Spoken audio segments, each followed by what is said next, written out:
Boa noite, sejam todos muito bem-vindos. Boa noite, Roberta, boa noite, Fernanda, boa noite, Lucila, boa noite, doutora Mariana, Maria Tereza, enfim, sejam todos, boa noite, Verônica, sejam todos muito bem-vindos.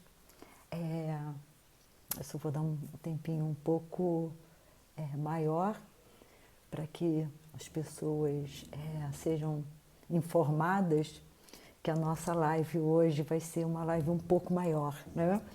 Eu acredito, então, vamos esperar só um pouquinho e daqui a pouquinho, daqui a 2, 3 minutos, nós iniciamos, porque hoje nós temos muito para falar, muito. Hoje, Irlane, como vai você? Boa noite, Shalom. Boa noite, Elisete. Estamos aqui todos de volta, né? Bem, vamos começar devagar, porque eu acho que já dá para a gente começar. A live de hoje se chama Os Clássicos e as Paixões. O real sem intermediários. Boa noite, professora Abílio. Eu gostaria de perguntar assim, né? Ou de dizer, tem alguns clássicos que são viscerais e contemporâneos. Nem parecem que foram escritos no século XVI ou no século XIX, por exemplo, né? Se nós pegássemos Otelo, o Mouro de Veneza, o que nós temos? Nós temos, nessa peça do Shakespeare, nós temos inveja do Iago, da vida de Otelo, e nós temos ainda essa relação meio infernal entre paixão e ciúmes. Que Iago, por ciúmes, faz com que Otelo acredite que Desdémona o traía. E ela não traía. Então, quando você lê a peça, a sensação que você tem é que você quer entrar nela e falar, olha, Otelo, essa mulher não te trai. E ela morre sem saber por que estava morrendo. Isso é contemporâneo. Isso é contemporâneo. Isso acontece até hoje. Quando nós pegamos Macbeth, que é uma outra peça dele, né, o tormento, essa desordem que ele fica e essa ambição desmedida é contemporâneo. Se a gente pega Crime e Castigo, Dostoiévski, século XIX, a questão da culpa. Se a gente pega Tolstói, século XIX, Ana Karenina, a questão da destruição da traição. Eu diria que Hamlet já é mais difícil, né, da gente encontrar. Depois vocês vão entender por que eu penso isso, né? Eu acho que Hamlet já é um caso meio à parte, mais difícil da gente encontrar. Bem, então, boa noite, é um prazer revê-los, sejam todos muito bem-vindos. Gostaria de agradecer pela gentil compreensão de cada um dos senhores, de eu ter me afastado das lives durante o mês de fevereiro. Iniciando com o grande Camus, aspas, Camus diz, começar a pensar é começar a ser atormentado, que é o caso do Hamlet, por exemplo, né? Tem algumas traduções que não vem como atormentado, vem como minado, né? Começar a pensar é começar a ser minado. Eu acho que no caminho não, eu acho que no caminho é ser atormentado mesmo, né? Conforme a gente começa a pensar, conforme a gente começa a ter acesso ao conhecimento, a gente começa a ter um certo tormento, sim.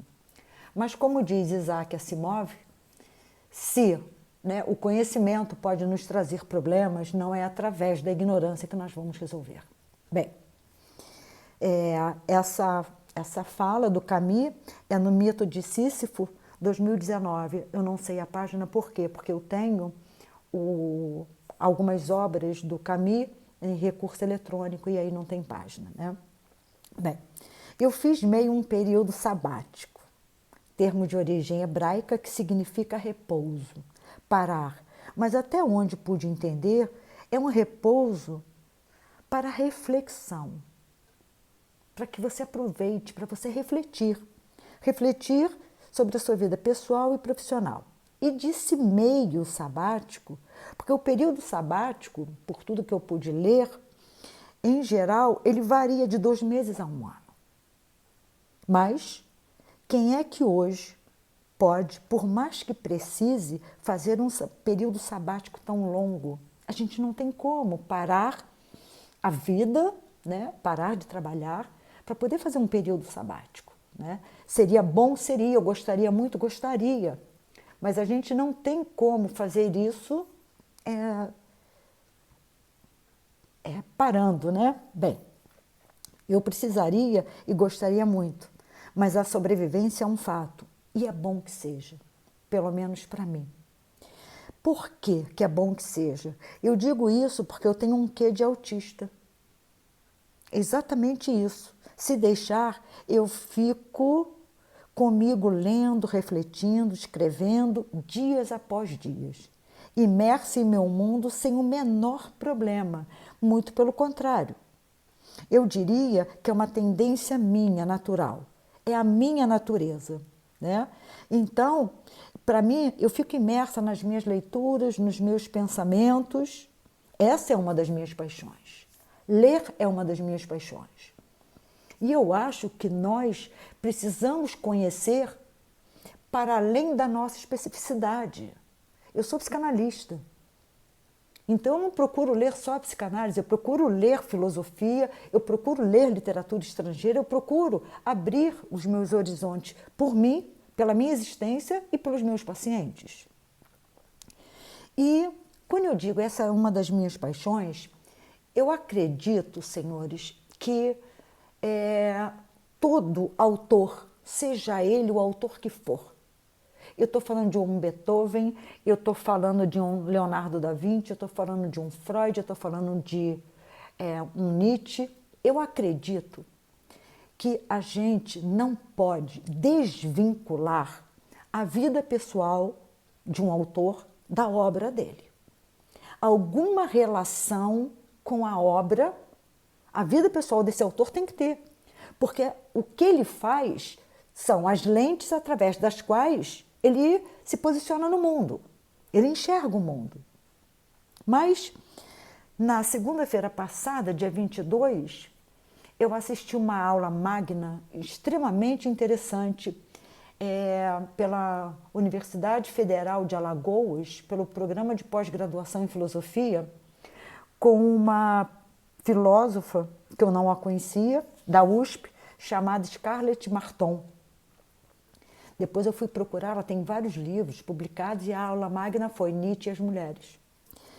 E eu fiquei assim um pouco surpresa porque ela disse 2 coisas. Né? Primeiro ela disse que o Nietzsche era misógino. Eu não tenho conhecimento para dizer que não era, né? Não tem. E eu não sei se a gente pode olhar para trás e dizer que o sujeito era misógino. Como é que eram os valores na época, como é que era o contexto? E a outra questão é que ela diz que as mulheres na vida do Nietzsche não tiveram nenhuma interferência nas obras dele. Eu não sei como é que a gente pode separar o Nietzsche de Lu, Salomé e como é que a gente separa, né, ele da relação que ele teve com ela. Eu não consigo entender, mas eu não conheço Nietzsche o suficiente, mas me causou assim, bastante estranheza essa questão. Bem, esse meu texto não representa o término de minhas reflexões, em absoluto. Permaneço imersa nelas. Talvez ele represente, no máximo, o fim de um ciclo pontual da reflexão. Não mais do que isso. Bem, como boa freudiana, diria que nada acontece por acaso. O acaso em nossa vida representa muito pouco, quase nada. Para a gente, não precisa pedir autorização para entrar não, tá? Pode entrar direto.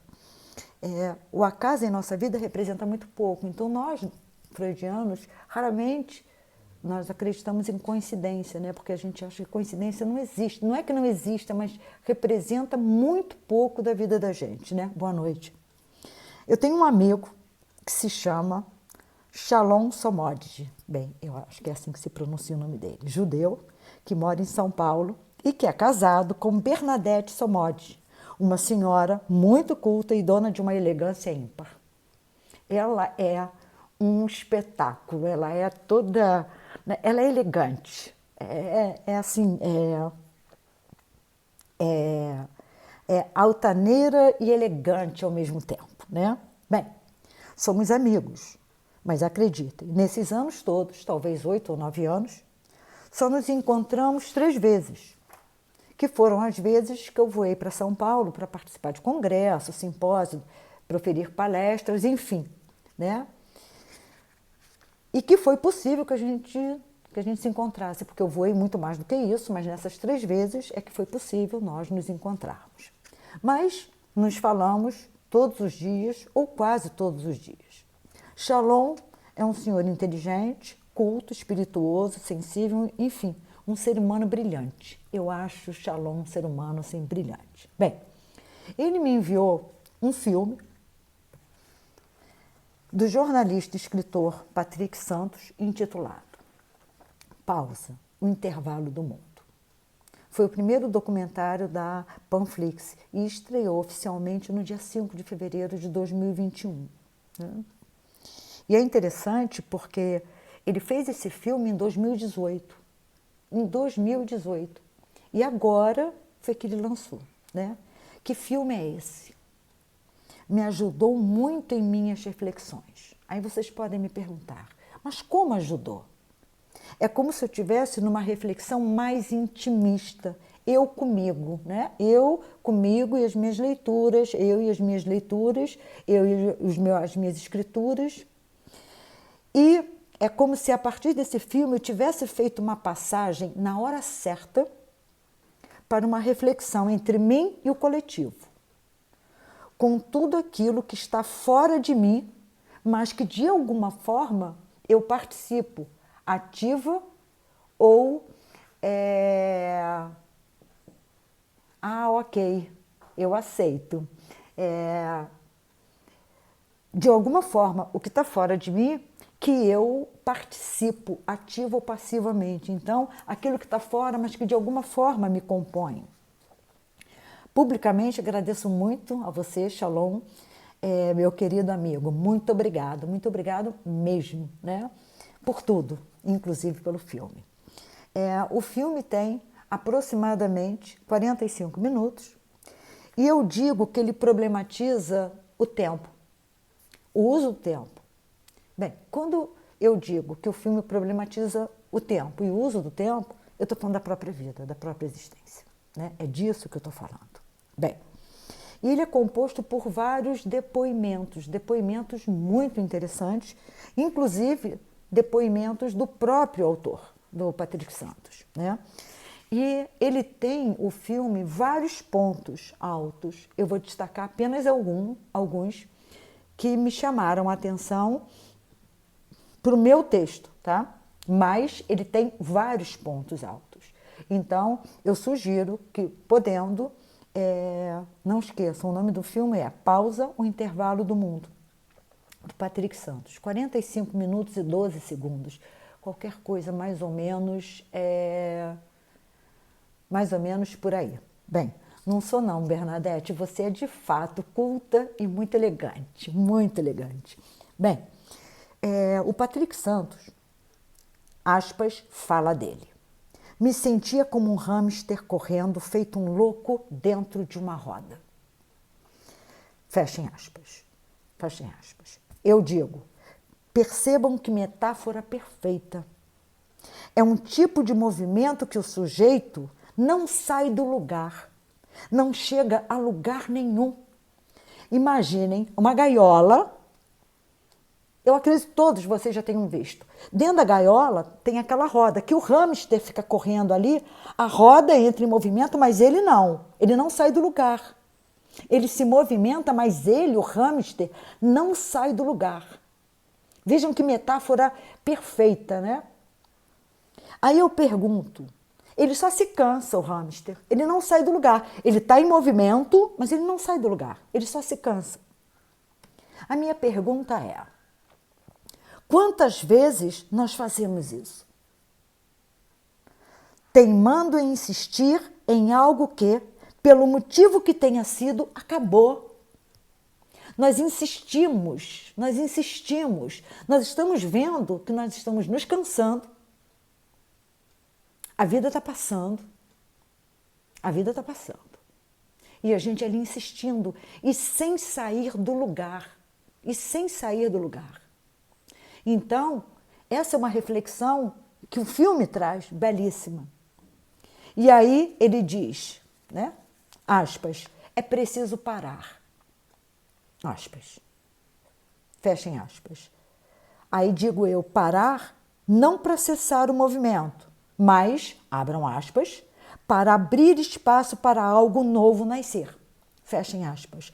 Para um novo movimento, para sair desse movimento repetitivo, frenético, que nós vivemos como um hamster na roda dentro de uma gaiola. Então, eu penso que a gente precisa parar, não cessar o movimento, mas fazer desse período de pandemia uma fase que a gente possa avaliar que movimento é esse que nós fazemos. Bem, diz ele, ainda o Patrick Santos, diz ele, vivemos num único modelo que venderam para a gente, de sucesso. Nasça, cresça, estude, entre na universidade, arranje o melhor emprego, bata as metas, mantenha-se em forma, aí eu entro. Consuma, né? Aí continuo com o Patrick Santos. Você pode tudo. Mentira. Mentira. Ele mesmo diz. Nos enganaram. Ninguém pode tudo. Ninguém pode tudo. Bem, ele pergunta, sabemos discernir o que é necessário do que é supérfluo? Ele pergunta. Interrogação. Eu, nas minhas reflexões, respondo, não. Nesse mercado consumidor que vende ilusões, identidades, problemas e soluções, enfim, modos de ser no mundo, nós não sabemos. O que é supérfluo e o que é necessário? As pessoas não sabem. A mídia hoje, ela te induz a você consumir identidades. Ela te induz a você ter problemas que você não tinha. E aí ela quer te vender soluções que não vão solucionar.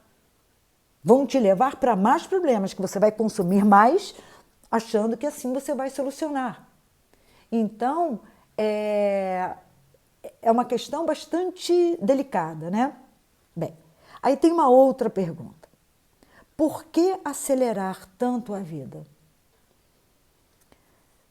Se a única certeza que temos é que um dia ela acaba. Interrogação. É ele que pergunta. Interrogação. Aí eu, Virgínia, entro. Será que é possível respondermos a essa questão pela filósofa e medievalista Regina Schopke, 2012, por uma filosofia da diferença, quando ela diz, a Regina, que é pelo medo de ter de viver que o sujeito paralisa. Então, a Regina Schopke diz que o que paralisa é o medo de viver, é o medo de ter de agir, é o medo de ter de viver. Aí eu pergunto, mas acelerar a vida não é uma forma de não vivê-la da mesma forma? Ou de, pelo menos, não vivê-la em sua inteireza? Então, paralisar a vida, como ela propõe, que as pessoas paralisam por medo. Ou acelerar é uma forma de não viver a vida, segundo o meu entendimento, do mesmo jeito, ou pelo menos não na sua inteireza, né? Marcelo Gleiser é um que faz um depoimento. Eu, Virgínia Ferreira, eu tenho algumas críticas ao Marcelo Gleiser. Uma delas, por exemplo, quando ele diz que nós estamos acima das leis da natureza. Eu não acredito que nós estamos acima das leis da natureza. Ele tem alguns livros que eu acho muito interessante. A Dança do Universo e O Mistério da Criação. São livros belíssimos, eu pelo menos entendo assim. Mas ele tem um livro chamado A Simples Beleza do Inesperado, foi lançado há pouco tempo. Esse eu não cheguei nem a ler. Por quê? É uma relação que ele faz entre a física e a pesca, e ele pesca. E aí para mim não deu, né? Então, ele diz, o Marcelo Gleiser, somos meio arrogantes. Nós somos meio arrogantes? Ou nós somos arrogantes? O Marcelo Gleiser, que se diz meio arrogante, é o mesmo que diz que nós estamos acima das leis da natureza. Nós não estamos acima das leis da natureza. Nesse filme mesmo, tem um surfista que dá um depoimento muito interessante, que ele diz que quem manda é o mar. Em última instância, ele diz isso. Às vezes ele fica no mar um dia inteiro para pegar uma onda. E às vezes a onda vem e acaba com ele. Nós estamos acima das leis da natureza? Não, não estamos não. E ele diz que nós somos meio arrogantes. Não, nós não somos meio arrogantes, nós somos arrogantes. Conseguimos construir máquinas, diz ele, internet, bombas, remédios, etc. Mas está aí um vírusinho que está nos derrubando. Fechem aspas. Fechem aspas. E aí eu pergunto a vocês, e quantas outras pequenas coisas nos derrubam? Quantas outras pequenas coisas nos derrubam? Uma gripe, muitas vezes, nos derruba. Uma dor de cabeça nos derruba. Um temporal nos derruba. Um tsunami derruba quanta gente. Então, nós somos arrogantemente frágeis. Nós, humanos, nós somos arrogantemente frágeis. Bem, existe uma filósofa que eu não conhecia, chamada Lucilena Galvão, que ela dá um depoimento. E para mim, o depoimento dela foi um ponto muito alto nesse filme. Para mim, essa Lucilena, ela enche o braço e dá uma pancada bem firme na gente. Diz ela, o vírus é um negócio pequeno que entra no corpo humano e destrói tudo. E nós, individualmente, dentro do corpo da humanidade, nosso comportamento é muito melhor do que o do vírus? Vejam que pancada que essa mulher dá. Eu só trocaria. Eu diria, e nós, individualmente, dentro do corpo da biosfera, não da humanidade, da biosfera, o nosso comportamento é muito melhor do que o de vírus? Não, não é. Não é, senhores, não é. Né? E aí, a monja Coen, né, é uma monja zen budista brasileira, a quem eu tenho algumas críticas também, oh meu Deus, eu tenho muitas críticas, mas ela diz, as pessoas precisam entender que não vivemos mais no antropocentrismo. O homem não é o centro do universo. O homem não é o centro da vida. Mas no biocentrismo. Todas as formas de vida são importantes, né? Aí diz ela, o centro da vida é a própria vida. E seja o tipo de vida que for. Eu digo, é isso, ponto. Qual a dificuldade de se entender e aceitar isso? Talvez seja a dificuldade em abrir mão da arrogância. Porque se eu consigo entender, senhores, que a minha vida não vale mais do que a vida de ninguém, a minha vida não vale mais do que a de uma árvore, do que de um cão, do que de qualquer outra pessoa, aí eu saio desse campo da arrogância. Eu saio desse campo, desse sentimento, dessa ilusão de superioridade, porque isso é uma ilusão. Isso é uma ilusão, né? Bem, e aí o Patrick diz, né? Não há nada de mais libertador do que irmos ao encontro de nós mesmos. Uhum. E aí vários filósofos dizem isso, né? O Nietzsche diz isso, Freud diz isso, Platão de alguma forma diz isso, né? E tem o Rossandro Klinge, que diz, ele é psicólogo e escritor, precisamos fazer escolhas lúcidas. Esse é o tema da minha live. Eu acho que o tema da minha live hoje é lucidez. Lucidez. Exatamente isso.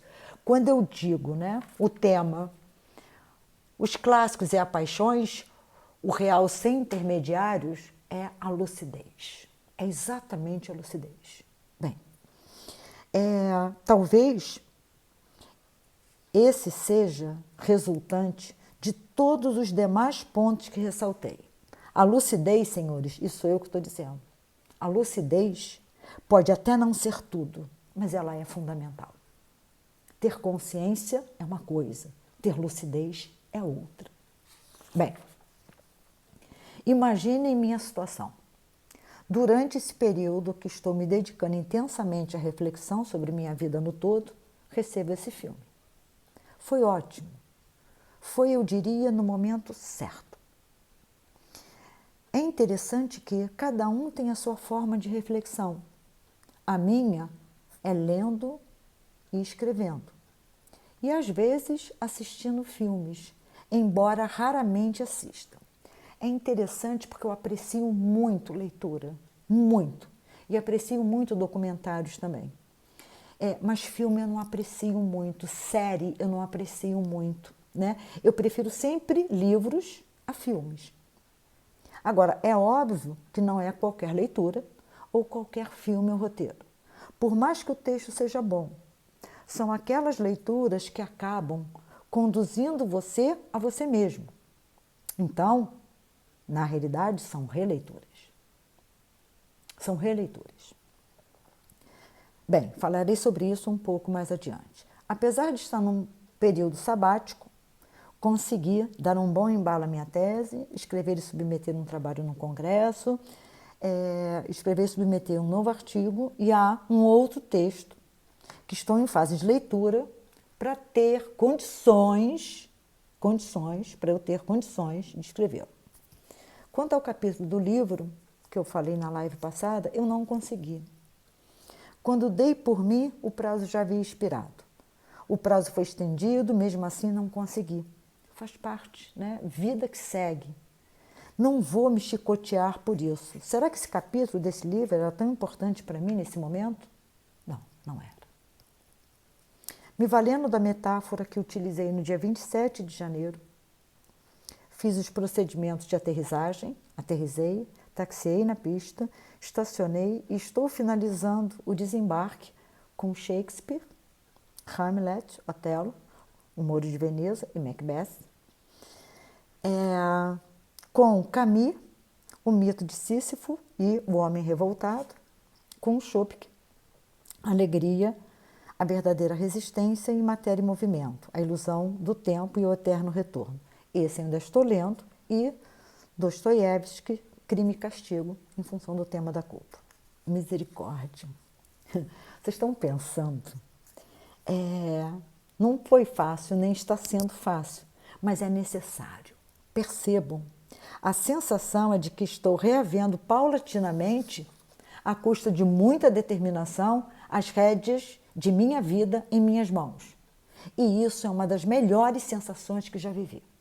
É muito bom a gente se reaver, né? Porque muitas vezes nós nem nos damos conta que as rédeas, né, que a nossa vida ela está solta, né, como uma célula em estado de livre flutuação. Nós nem nos damos conta. E eu me dei conta disso, né? É uma das melhores sensações que já vivi. Estou mais madura. Percebam, mais dona de mim. Vocês devem estar se perguntando, precisou chegar aos 58 anos de idade para se sentir mais madura ou senhora de si? A resposta mal pode esperar. Não, não é uma questão de idade. Poderia ter vivido até os 100 e não acontecer. E não ter alcançado esse nível de maturidade. Mas aconteceu. É interessante, eu gostaria que vocês entendessem que... Deixa eu só marcar aqui. Eu gostaria que vocês entendessem que essa maturidade que eu alcancei, eu não me dei conta disso no pensamento, nossa, eu estou mais madura. Não foi isso, né? Não foi pelo pensamento que eu me dei conta que eu tinha alcançado uma certa maturidade. Não foi por ele. Eu me dei conta em minhas ações. Eu vou dar um exemplo para vocês. Uma vez eu estava conversando no WhatsApp com uma colega de profissão. Gostei dessa expressão, colega de profissão. E aí, ela estava me dizendo que ela acha horrível perder tempo. Ela odeia perder tempo. E eu achei que eu tinha entendido o que ela disse. Que ela odeia perder tempo. Então, essas funções burocráticas de professor, né, incomodam a ela porque ela está perdendo tempo. Eu entendi. Só que eu entendi, hoje eu vejo, de uma forma rasa. Eu vou explicar melhor a vocês. Essa mesma colega me pediu ajuda para um grupo de proteção para algumas cadelas. E aí eu entrei em contato, fiz a minha colaboração e tive um convite para entrar no grupo. E eu entrei no grupo. Eu entrei no grupo achando que no grupo eu teria notícias dessas duas cadelas. Eu entrei por isso, porque eu achei que eu teria notícias. Não. O grupo era para prestação de contas. Talvez para notícias também, mas era para prestação de contas. Quando eu me dei conta que o grupo era para prestação de contas, eu falei, não, eu vou perder tempo. Eu confio. Eu não entrei no grupo para alguém me prestar conta, eu prestei para ter notícias. Aí eu gentilmente pedi desculpas e me retirei do grupo. Por que eu me retirei? Esse grupo é importante? Mas não para mim. Porque se eu doei, a quantia que tenha sido, foi muito pouco, mas eu doei. Então, se eu doei, é porque eu confio. Então, se é um grupo para prestação de contas, eu ia perder tempo. Mas aí, eu só me dei conta depois que eu saí do grupo. Eu falei, porque perder tempo é perder vida. Perder tempo é perder vida. Então, o tempo que eu ia ficar nesse grupo, que para mim não estava dentro das minhas perspectivas, dentro do meu objetivo, não estou dizendo que o grupo não seja importante, eu não queria prestação de contas. Eu confio. Eu confio. Eu queria era saber notícias. Aí eu fui gentil, Oi, doutora Ana, seja bem-vinda.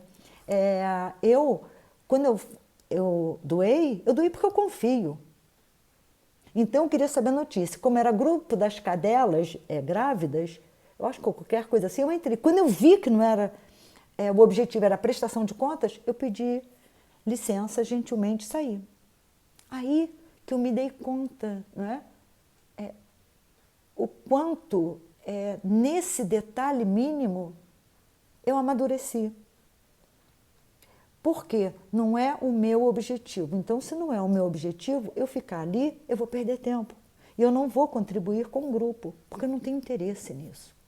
Então, isso para mim foi muito importante. Foi através de uma ação que eu percebi o quanto eu tinha conquistado uma certa maturidade. Bem, como diz a filósofa e medievalista Schopenhauer, 2020, Alegria, verdadeira resistência, a alegria é uma espécie de afirmação.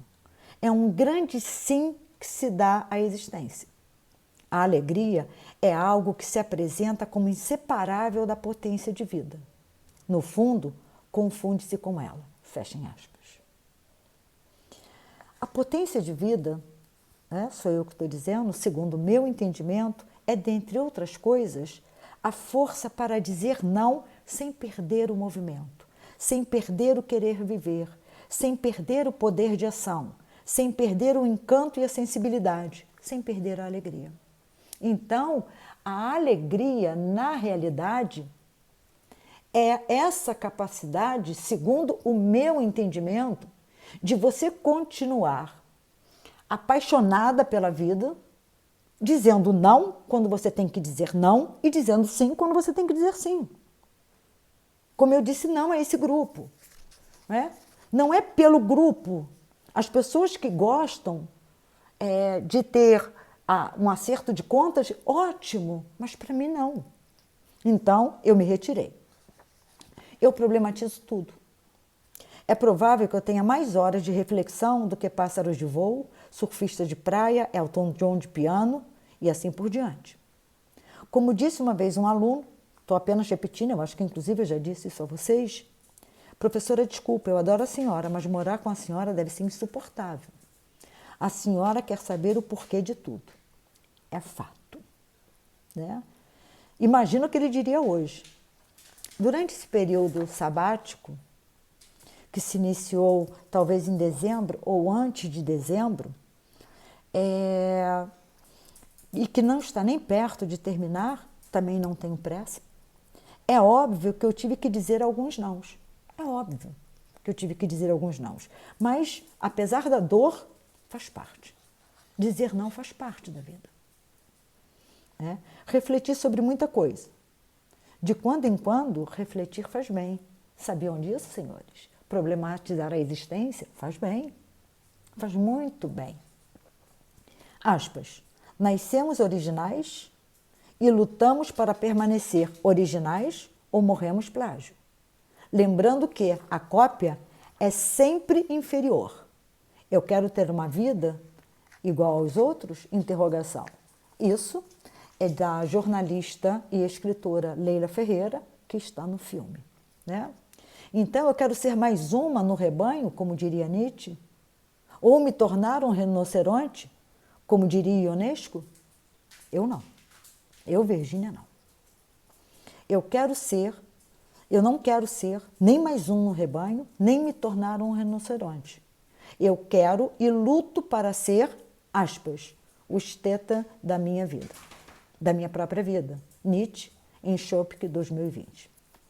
Para aqueles que me consideram insuportável por procurar o porquê de tudo, afirmo que ele existe. Basta que, de fato, a gente procure para encontrar. Dá trabalho, exige determinação, persistência, força, coragem para fazer esse mergulho em si mesmo. Mas que a gente acha. Basta que a gente, de fato, se determine a achar. A única crítica que eu faço ao filme é que eu acho que o roteirista, né, o Patrick Santos, eu acho ele muito otimista. Quando ele diz que essa época de pandemia, ele de alguma forma diz que vai fazer com que as pessoas pensem. Não, não vai não. Todas não. Eu posso garantir a vocês que muita gente, certamente,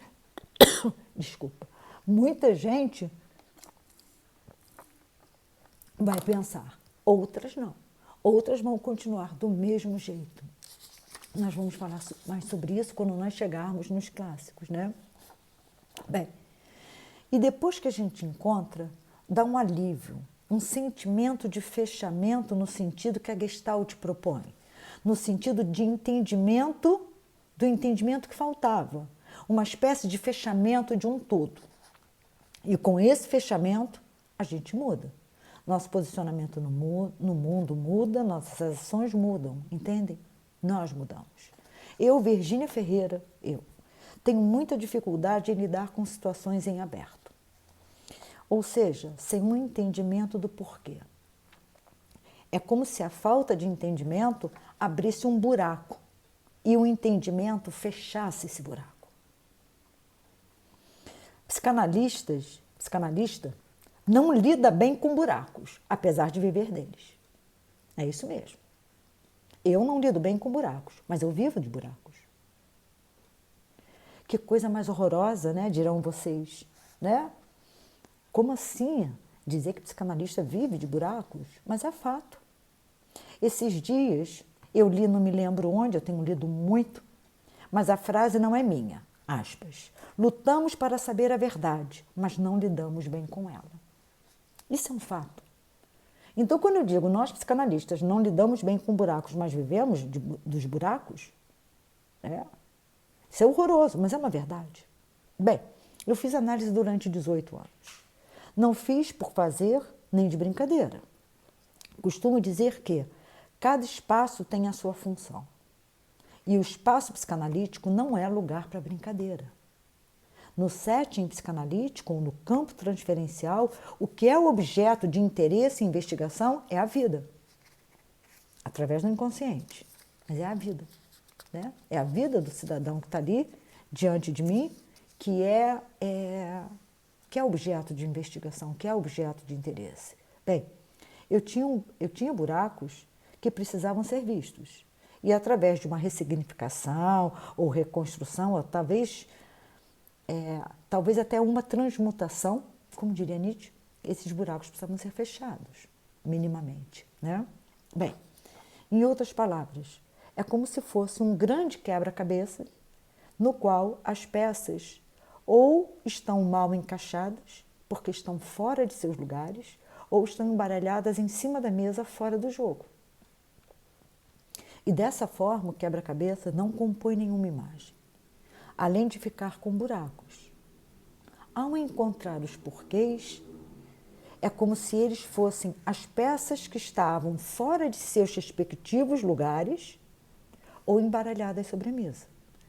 Desse modo, ao encontrar as peças e identificar uma imagem, vai se delineando, né? Uma imagem vai se compondo. Por quê? Porque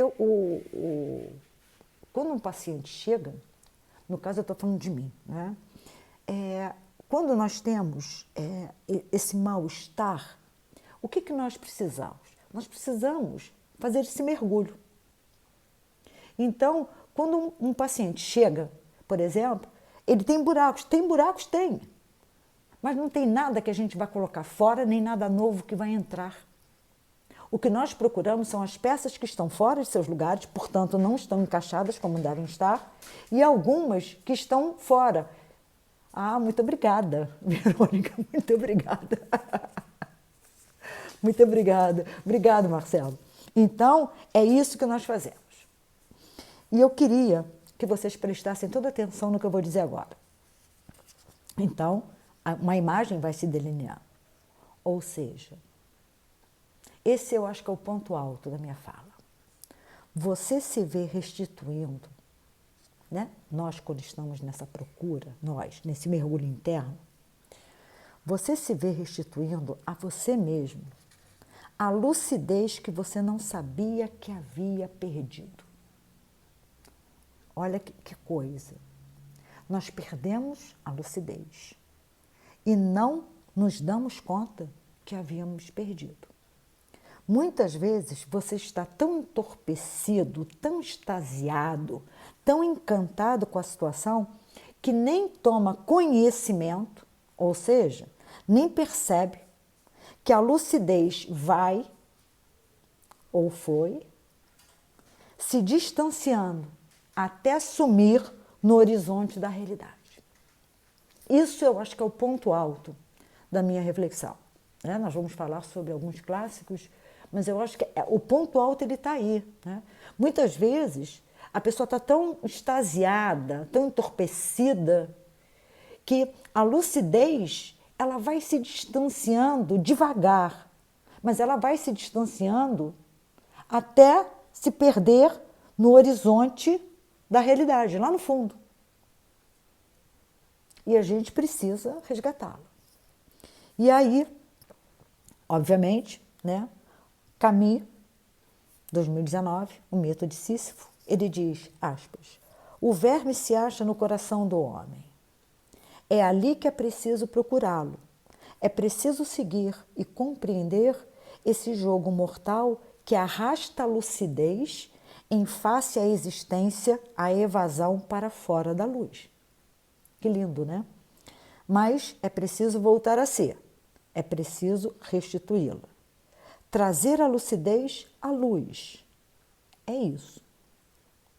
É um processo árduo e sofrido, mas como todo processo de encontro consigo mesmo, é muito lindo e profundo. Sou suspeita, obviamente, né? Mas, de fato, acho um processo belíssimo. Belíssimo. Corta na carne, dói, mas eu, particularmente, acho um processo belíssimo. Por vezes, fazemos isso acompanhados, com o testemunho de alguém, como em análise, por exemplo. Já por outras vezes, sozinhos. Eu, Virgínia Ferreira, fiz durante 18 anos acompanhada. Foram 3 analistas diferentes e eu fiz esse processo acompanhada. Há mais de 20 faço sozinha. Faço sozinha, né? Faço esse processo sozinha. Como diria Guimarães Rosa, talvez em Grande Sertão Veredas, não tenho certeza, mas sei que a frase é dele. Viver é um eterno rasgar-se e remendar-se. Então, quando nós fazemos esse processo acompanhado por um profissional, é aquele que não se envolve com a história da gente, é aquele que eu estou falando no caso do psicanalista, eu sou psicanalista, né? Que tem uma certa distância, nós conseguimos fazer isso, né? Nós conseguimos. Mas hoje eu faço isso muito mais sozinha do que acompanhada. Por quê? Porque eu fiz 18 anos acompanhada, então alguma coisa, né, é preciso. E eu digo que para a gente fazer sozinho, a gente tem que ter a mesma garra, a mesma determinação. Eu diria que a mesma paixão pela vida do que quando a gente faz acompanhada. Então, é um processo muito bonito. É um processo que a gente entra, que a gente mergulha, né? E que vale a pena. Ninguém morre afogado. Ninguém morre afogado. Nós só temos muito, muito, muito a ganhar. Senhores, são 10 para as 10. O Instagram me derruba quando a gente chega a 60 minutos. Então, o que eu vou fazer? Eu vou sair agora e vou colocar essa gravação reservada para depois subir para o YouTube, tá? Essa gravação não vai mais para o meu Instagram. E aí, 10 horas, nós iniciamos uma segunda parte, só para eu não correr o risco do Instagram me derrubar. Pode ser assim, senhores? Pode ser? Gente, 22 horas eu volto, ok? Não, por favor, né? Retornem, tomem um café, façam um xixi, tomem uma Coca-Cola, enfim. E Joseli, sim senhora, que bom. Então, aí nós voltamos. Ok, Fernanda. Ok, Mariana, doutora Mariana. Mariana Quaroni, enfim, né? Então, nós nos encontramos daqui a 10 minutos. Um beijo e até daqui a pouco, senhores.